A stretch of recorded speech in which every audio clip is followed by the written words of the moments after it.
Hello and welcome back to Full Count, where I've been ranking the teams from 30 to 1. And if you clicked on this video, you know that I have the Philadelphia Phillies at number 10 in my rankings.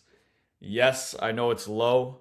Most people would not have them this low. But yeah, I just kind of am low on them. I think there's a lot of reasons. You get rid of Ranger Suarez, which obviously wouldn't drop you this low, but I think the Braves will be better. I think the Marlins are really on the come up, and obviously the Mets I think got a lot better with their pitching and everything. So I don't know. I just kind of feel like they're due for a year of down. A lot of these guys are old-ish. The pitching doesn't look very deep to me at all. But no, we're going to get into it. I still think they're a very good team. Obviously, I have them in the top 10, but I am lower on them than most. So we'll get into it. Starting with the batting order. In the one hole, it's just projected lineup. Shortstop, Trey Turner. Trey had a pretty awesome year last season. He hit 304 with a 355 on base and a 457 slug for an OPS of 812.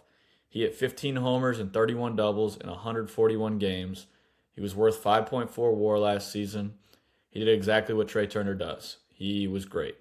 He also stole 36 bags, which is just awesome. He received MVP votes 4 separate times in his career. He doesn't strike out much at all. He has amazing range at shortstop, and as I mentioned earlier with the stolen bases, he's incredibly fast. So he really is a five-tool guy. 100th percentile in sprint speed, by the way. I don't need to say much about Trey Turner. He's just a great baseball player, and there's no denying that. And then in the two spot, you got DH Kyle Schwarber. Schwarber has received MVP votes the last 4 seasons. None of those seasons were as good as last year, though, where he finished second in MVP voting to just Shohei Ohtani. Kyle Schwarber is amazing. Last season, he had 56 homers and 23 doubles. He had 132 RBIs. He hit 240 with a 365 on base and a 563 slug for an OPS of 928. Just awesome stuff. He takes his walks. He doesn't chase. He has crazy bat speed, and he just slugs and slugs and slugs. He's awesome. Yes, he strikes out. There is swing and miss in his game, but no one cares when you get on base at a 365 clip and you hit 56 jacks. Schwarber is awesome, and everyone knows that. Just move on to the next guy. In the 3 spot, you got first baseman Bryce Harper. I think Bryce is about to have a monster season this year. We all know the type of career that Bryce has had. He's a 2-time MVP, an 8-time All-Star, a 4-time Silver Slugger. He's received MVP votes 6 separate times. He's awesome. He's Bryce Harper. Last season wasn't the norm for him, though. He hit 261 with a 357 on base and a 487 slug for an OPS of 844. He hit 27 homers and 32 doubles. It's pretty awesome to be able to call that a down year. We all know how awesome this guy is. There was some chase and some whiffs last year, and that's really the only thing that was bad. He graded out pretty well there at first as well, so that's always good too. Bryce is the man. He'll have another awesome season this year. I fully expect it, especially maybe with the front office talking bad about him. Now in the 4 hole, this is where I might have some problems and where you'll see why I am a little down on this team. Alec Bohm in your 4 hole for a team that's supposed to win, 90 plus? Don't like it. Alec Bohm is okay. Last season he hit 287 with a 331 on base and a 409 slug for an OPS of 741. He had 11 homers and 18 doubles. He didn't whiff at all last year. Don't think there's much more to his game. He's a bad defender. He's not a power guy. He's not a good runner on the bases either. He's kind of just a one-tool player. And I do like that tool. I like a guy who makes contact. It's just way more fun to watch a guy that doesn't strike out. So I like Alec Bohm, the player. Do I think he's that valuable, though? Not so much. I expect a bit of uptick in the power department this year, just because it's been that way historically. He's never been a big power guy, but it's been better than last year. But other than that, you kind of know what you're getting with Alec Bohm, and that's a solid baseball player. And so I'm not knocking him at all. I just don't like him as your everyday four hitter. But maybe Adolis takes that spot. I don't know. We'll get to that. In the five spot in this projected lineup, left fielder Brandon Marsh. I love Brandon Marsh. You won't see him in this lineup when facing lefties because he can't hit them at all. He's a good player, though. Last season, he hit 280 with a 342 on base and a 443 slug for an OPS of 785. He had 11 homers and 25 doubles. He's kind of just the definition of an above average hitter, but nothing better or worse than that. He's just a little above average in left field as well. I don't know what else to say about him. He's very boring to talk about, but he's boring as a compliment. There's not a whole lot that he does too bad. There's also not a lot that he does at an elite level, though. He's just a solid ball player. He's honestly very similar to Alec Bohm, except Alec Bohm will play against both hands, righty and lefty. But yeah, Brandon Marsh cannot hit lefties at all. In the sixth spot, you got right fielder Adolis Garcia. Really one of their few moves this offseason. He's actually a very good defender, which I guess I really never realized. But Adolis Garcia is a big factor for this lineup. If he's the 2023 Adolis Garcia, then this lineup obviously looks so much different and for the better.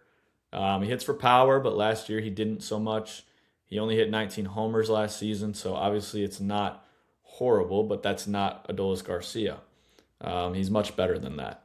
The last 2 years have been years of low batting average and a lot of striking out and not taking walks, which obviously is not a valuable thing.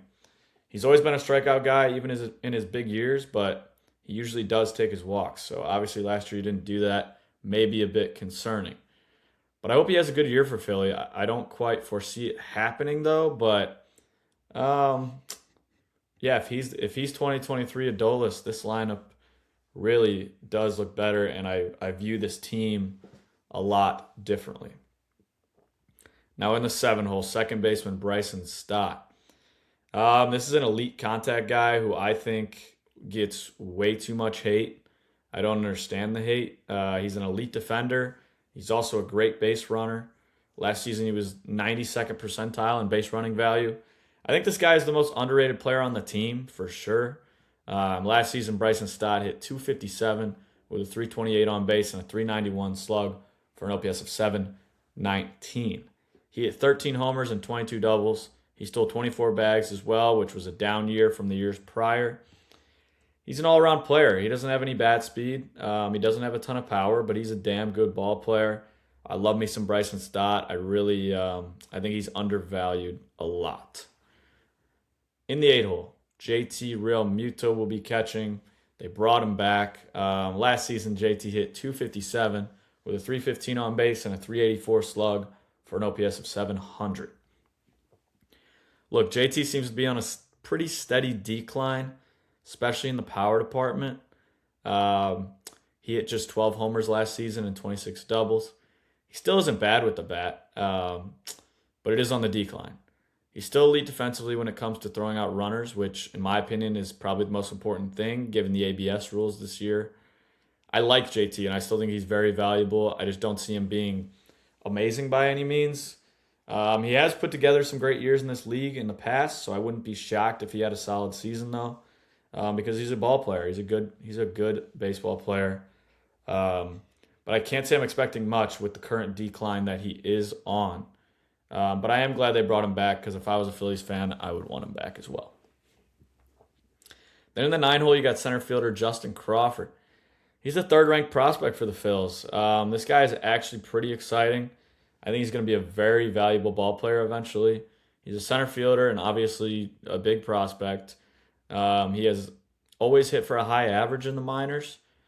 He was just a hit machine last season in AAA. Justin's a dog. He's just 22 years old, so if he struggles, I'm not very concerned about it. He's going to be a good Philly eventually. He's an elite runner. He doesn't have a lot of power, but that's fine. I think he's a very good ball player.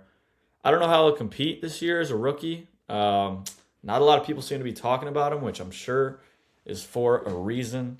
But I'm excited to see what he can do. I don't know much else than he's an elite runner.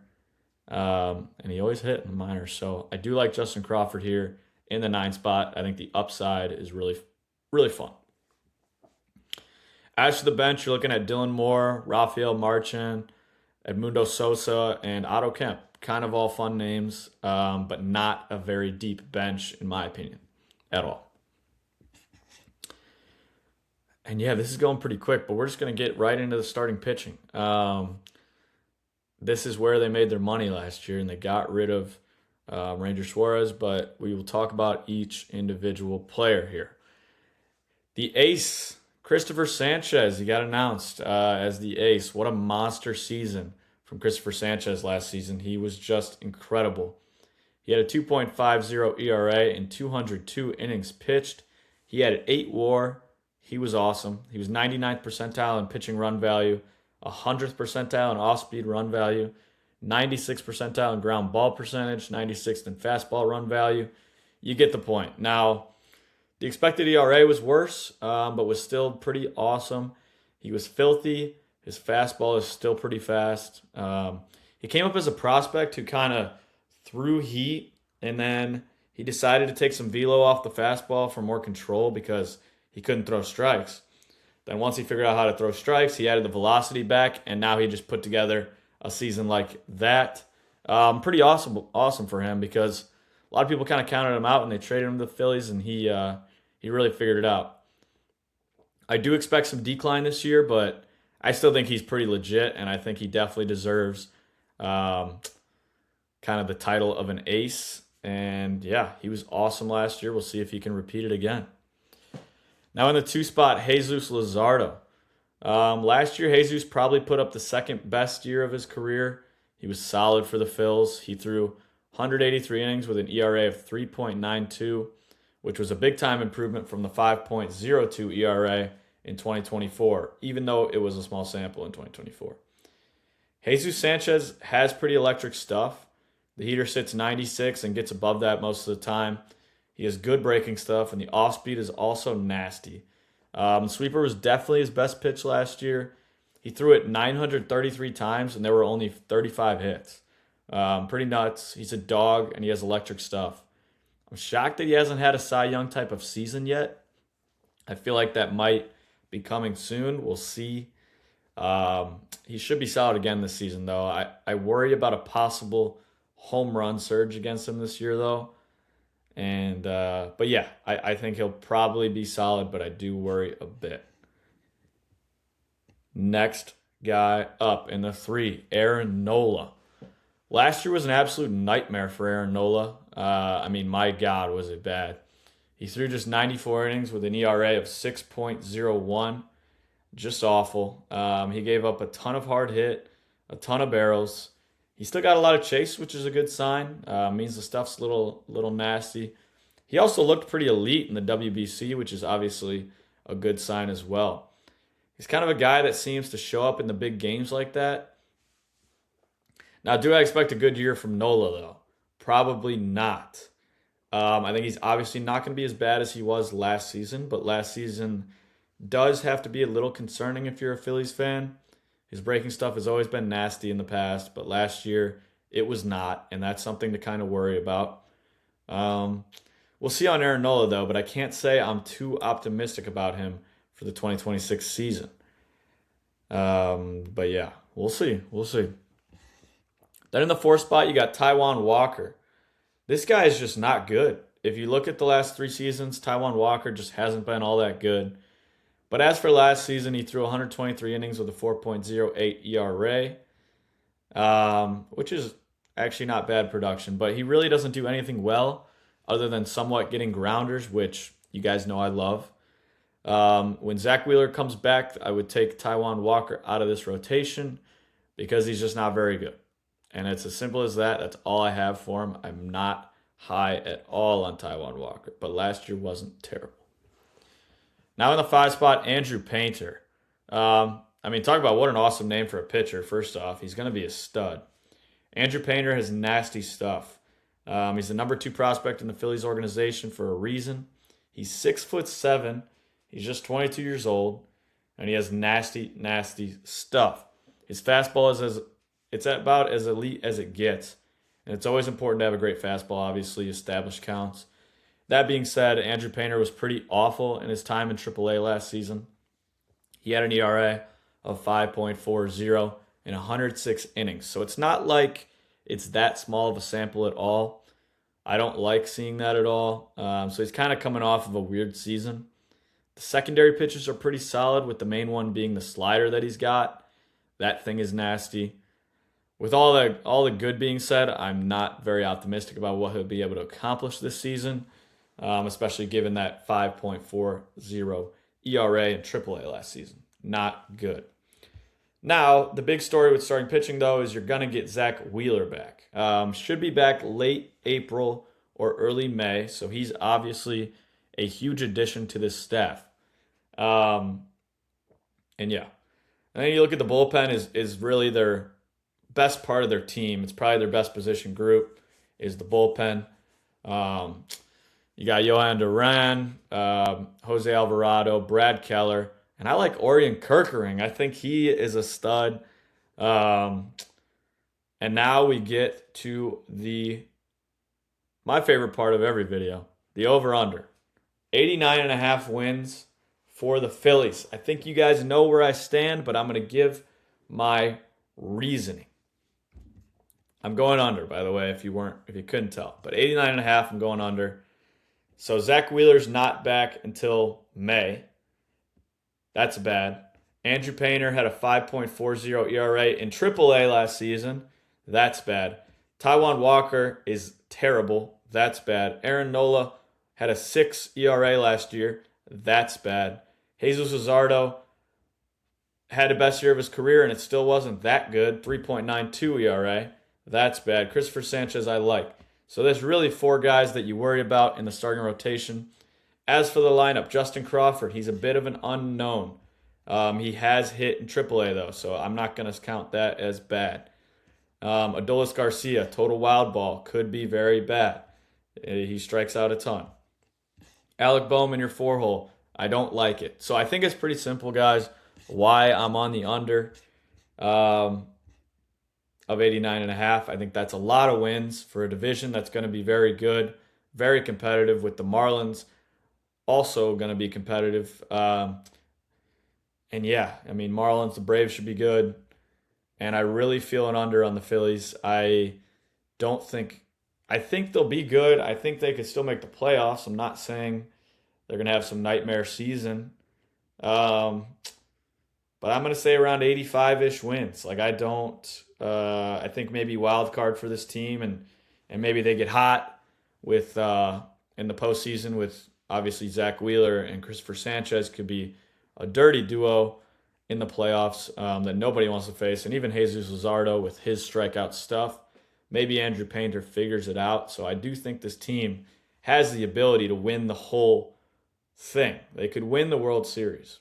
But in terms of the 162 games, I am on the under on this 89.5. It's just how it's going to look. Without Zach Wheeler, that rotation does look very weak, in my opinion. The bullpen's going to help them a lot. It's a really good bullpen.